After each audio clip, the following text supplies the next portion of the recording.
No! Terrible! That's rubbish. That was your That last was the only one you get as well. Ah, You don't get another... don't accept it. There you go. Is that better? I don't know. if Back that was on better. form. Are you back on form? Is that what that was? I don't think that was good. That was good. No. Yes, that was perfect. Sonorous and deep. Let's go. I never asked for your opinions about my claps. I'm the authority on claps. I know what makes a good clap.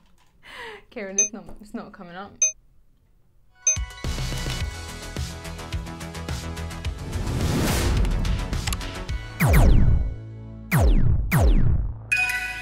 Alright YouTube, it's your gal Al. And I'm Rich, back to host a special cinematic edition of the Weekend Escape. This is a show where we catch you up on everything we've learned this week. For instance, I learned that you shouldn't refer to your life outside of games as live action. Yeah, you're right. It's creepy and I've told you many times before. Well, how else am I supposed to distinguish actual gameplay from the real world? I don't know what to say. You're like a walking lesson about the dangers of too much gaming.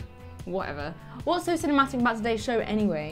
Well, a little later, we'll be running down the best live-action trailers ever made. The stuff that managed to turn great games into short films. Oh. What? Well, I was just hoping that you were talking about today's script. I'm shooting for Best Original Screenplay next year, you know? The Academy Award. Yeah, obviously. Why are you looking at me like that? It's like you don't want me to achieve my hopes and dreams. Right, yep, no, you're right. Sorry, let's crack on with some PC gaming news then. This is how we're going to do it. This is how we're going to win. Did you see any PC gaming news and Get Out? I have to admit that I did not. Didn't think so. So I've got a new game for you to play, Alice. Oh, yeah? Yes, indeed. What's the opposite of old? Don't tell me, keep it in your head. Okay. So what's the plural of that word, would you say? I see what you're doing. I see what you're doing here. But it's not the plural of that word anymore. It's not the plural of any word, really. I mean, it was in the late Middle English times, but it's not anymore. That's right, it's time for the news. Oh, I mean, they already knew that because we just segued into it from the intro. Why are you like this? You write me like this. Yeah, but I write you like this based on who you are in real life. Ignoring that, how many hours of Fortnite do you reckon has been streamed in the last 2 weeks alone? Probably quite a lot. I imagine it must be verging on off a month's worth. A little bit more than that, actually. It's nearly 5,000 years. Wow, that's a tad more than a little bit, don't you think? Yeah, all right, fair enough. Though perhaps not entirely surprising, given the fact that it has 45 million players and counting. So many players, in fact, that there are a lot of internet memes about people losing their boyfriends to the game. Oh? And it's also the most watched and most streamed game on Twitch. So if anything, I'm surprised it's not more than that. You stopped being baffled quite a lot more quickly than I'd hoped, then. Well, who has time to be baffled and stay baffled, Rich? Yeah, sure. In other news, Final Fantasy XV's already been cracked. It only came out on Wednesday though, didn't it? Yes, indeed, but it was actually cracked before launch, which in a way is kind of impressive. Oh right, some people are super eager, aren't they? Yes, some people are, specifically Chinese crack group 3DM, who used the .exe file from the demo to load the full game from apparently unencrypted preload files which were available on Origin. After that, all that needed to be done was zipping and uploading the package to torrent sites. Jeez, they make it sound so easy, don't they? Easy as riding a chocobo. Nice. So it turns out that Activision are bringing out Black Ops 4. Oh yeah, they dropped the trailer for that last night, didn't they? What do you think of that artistic direction? I could probably have put together a better trailer for that, to be honest. Could you? Yeah. Have you seen my editing skills, Rich? Yes, I have.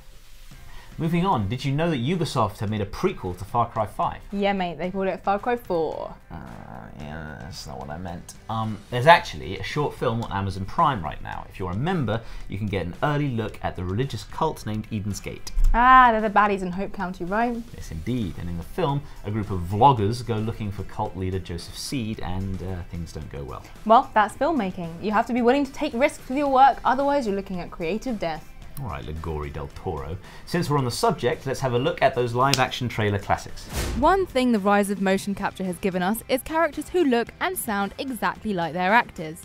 Far Cry 3's volatile villain Vaas isn't a collection of pixels and polygons, he is the performance of Michael Mando as he proved in this series of wildly entertaining shorts. The Far Cry 3 experience stars Superbad's Christopher Mintz-Plasse, who falls victim to Vaas while shooting a survival show on Rook Island. Soon enough, Vaas commandeers the camera for himself, filming the kind of game show you couldn't broadcast during the daytime. The image of McLovin buried up to his head in the sand has stayed with us ever since. The Destiny series has a history of live-action trailers with budgets larger than The Traveller, and the very best comes from Kong Skull Island director Jordan Fox Roberts.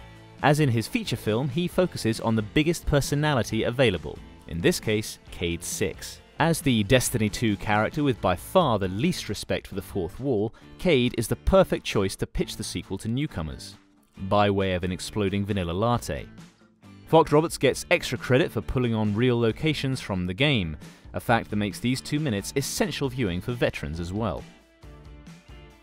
Bethesda have funded some standout live-action moments in recent history, like the brutal World Cup referee who signalled the Nazi cultural takeover in Wolfenstein: The New Order. But the most ambitious was Fallout 4's Lone Wanderer, which aimed to render the whole wasteland real, from Mr. Handy to the Radroaches. The trailer made fantastic use of Dion DiMucci's The Wanderer, but sadly, the 60s pop singer didn't appreciate the tribute. He filed a lawsuit against the publisher for using his song to glorify dystopian homicide. And to be absolutely fair to the lad, no super mutants appear in the lyrics. Dion might be keener on Metro Last Light's depiction of a world falling into dystopia. There's absolutely no glorification in this short film produced for the game, which documents Moscow's last moments as a pre-nuclear city. The camera follows the ordinary people caught up in a Cold War nightmare and sticks with them as they flood into the metros. Their desperation is juxtaposed with the cold utilitarianism of a guard who sees fit to save a child but not her mother. It's an artful introduction to Metro's somber take on underground life 20 years later. Strafe channeled the shooters of the 90s, and so did its trailer, returning to a time when the FPS seemed dangerous and transgressive. This clip made waves on its release, thanks to its expert mimicry of a lost era of marketing and dedication to dark comedy. It's the cautionary tale of Trevor, a young boy who is tempted to the flame too young and, as his mother puts it, can't handle the intense gameplay. It's a true feat of practical effects. Rarely has so much gore been flung in such a small space. Now it's time for us to tell you what's going cheap on Steam. No time for tea this week then? Well, I mean, there's always time for tea, but I've not boiled the kettle. Oh. Well, can we wrap this up quickly then, because I quite like a hot beverage. What if I talk really slowly? Annoying! Okay, so I shouldn't do that? No, you should Are you not. sure? First up, we've got SimCity 4 Deluxe Edition, which is on sale until the 15th of March. Oh, you and your old games, Rich. You're such an old man. This isn't that old, it's only 2003. Yeah, I was barely 10. That can't be right. Well, I mean, you're not that much older than me. But anyway, the SimCity 4 Deluxe Edition includes the Rush Hour DLC, so not only do you get to create entire regions of cities, but you also get the chance to control your city's transportation network. Sounds fascinating. See, when I wrote that in, I meant it to come across as sarcasm, but you sound like you're genuinely interested. Well, yeah, I mean, controlling traffic is fun, right? Yeah, you're right. SimCity is all about knowing what's best for your Sims, making their commutes less hellish and their evenings nice and calm. You get to play God, basically. Yeah. Sculpting landscapes, summoning volcanoes, all while watching your population grow. Exactly. Hours of fun. Next up, we've got Nier Automata, which is on sale until 14th of March.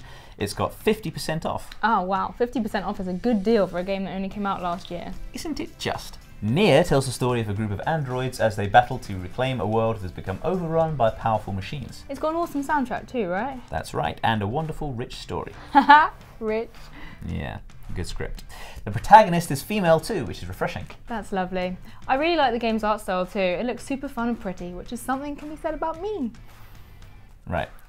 Right. Anyway, as if we've not spoken about Warhammer enough since you became a permanent member of the Weekend Escape crew, Warhammer End Times Vermintide, the first one, is currently on sale. So the people can play the old one for cheaps and then try the new one, which has just come out. Yeah, for not much more than a $5 either. Oh wow, it's got 75% off. That's incredible. This is the game that's similar to Left 4 Dead, right? And Left 4 Dead 2 too. We're not getting into this again. No, we're not. When's it on sale until? Actually ages, the 1st of April. That is ages. Vermintide is great, both because of its Left 4 Dead vibes and its setting in the Warhammer universe, right up my street. And that's streets infested with Skaven, right? The more for the killing, just how I like it. Weird. And now it's time for the part of the show where we make patch notes that little bit, what am I saying? We make patch notes way more exciting than they otherwise are. Because they're boring, aren't they, Rich? I'm not going to rise to it this week. Oh, okay. Well, are you gonna give me everything that's new in Assassin's Creed in 10 seconds? Yes. Yes? Yes. I'll count you in. You Okay. ready?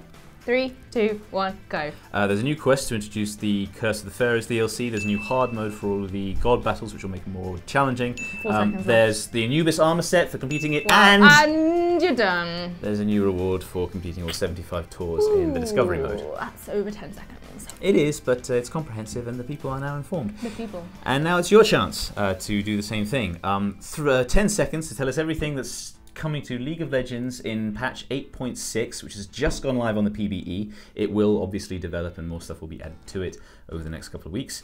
But Alice is going to tell you everything that's coming to it now. I am. Isn't that right? I am. In 3, 2, 1. Why are you playing with me? Just cute. There's a new ultimate skin for Misfortune, Kane the Darkened, Sky's Power, Gorn rates tweaked, Kane's Umbral Trespass has had AD ratio increase and damage increase. Talk more clearly. Unseen Threats AD ratio has increased. And LeBlanc has been changed pretty drastically. There you go. Well. Everyone's informed. Yeah, everyone, the people, Rich. The people are informed. It's time for us to read back and comment on the comments that you've left us over the past week or so. Yep, and for once, none of those comments are about Rich, or me, or anyone else in the team for that matter. Well, none of the ones I picked out anyway. Was that intentional? Yeah, it might have been. Our first comment is on a video from Gamescom 2017 about mods in Final Fantasy 15 from Kelsey Knowles, who says, just imagine playing as any of the previous FF Square Enix characters, flying mods, weapon reskin mods, vehicle swap mods, summon mods, quest mods, and so much more. Final Fantasy 15 will sell pretty high on PC with a strong modding community. There's so many people that grew up loving something that Square Enix gave us from a past game. This will become Skyrim all over again. I'm excited. Yes, Final Fantasy 15's mod potential is really promising. Who doesn't love a good modding community? Not quite. Just wonder how many nude mods will be made. Probably quite a few. But the people know what the people want, am I right? I suppose so. Our next comment comes from Soulbite on last week's episode and is again about Final Fantasy 15. They say, the hilarious thing I find about the whole Final Fantasy hair comment is that the main characters don't have hairworks on their hair. It's saved for things like buffaloes.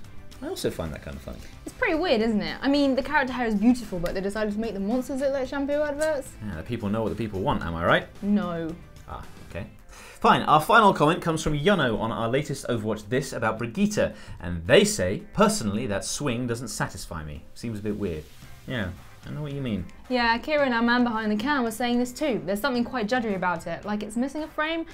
On the plus side, how cool is that mechanic skin? Yeah, her legendary skins are really nice, so that kind of makes up for it, right? I guess. Anyway, she might behave differently by the time she finally arrives in the main game. They need to work her out a bit more first, don't they? For sure. She is fun, though. She is. Like me. Yeah, sure. I think it's time to end the show, isn't that right?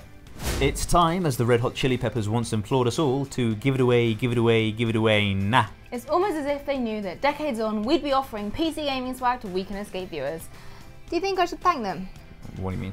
When we get the Oscar, should I thank Red Hot Chili Peppers? Hey, listen, one step at a time, all right? Right now, the only winner is James Wilson, who will soon be tucked up warm in the Warframe scarf and fishing sim beanie from last week's show. Congrats! We've got 2 figurines and a blow-up sword and shield from MSI. To get involved, just give the link in the description a little clickaroo.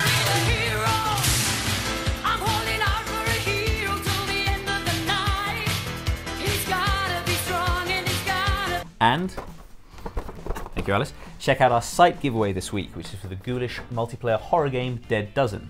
You see, Alice, you don't need Hollywood gongs when there's prizes flying around at this rate. Unless you've got a Steam key for Best Original Screenplay, Rich, I don't want to hear about it. Fine, fine. If you'd like to support Alice in her ludicrous ambition to reach the pinnacle of film writing, then do like and subscribe. Who knows, you might even see some fun videos about PC gaming while you're at it. Thanks, guys. In fact, while I'm up here, I'd like to thank my mum, my cat who never stopped believing in me, my 12-megapixel phone camera, every member of Fall Out Boy, members of Paramount who never made Hate fucking sad, Sora remaining a planet in this way, Quest to introduce the Curse of the Pharaohs expansion. There's a new hard mode for all the Trials of the Gods, which will going to make the boss fights more challenging. There's the new Anubis item set, that's a reward, and there are 70. There's another something you get for completing all 75 tours in the Discovery Tour. I'm not doing it. You seem to be getting into it.